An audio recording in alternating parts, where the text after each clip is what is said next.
అక్షరాలు చూపులోనే అర్థమయ్యే అన్ని మాటలు ముందు లేని ఆనవాలు లేనిపోని కారణాలు కొత్త కొత్త ఓనమాలు ఎన్ని మాయలు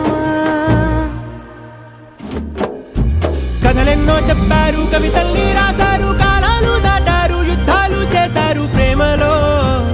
తప్పు లేదు ప్రేమలో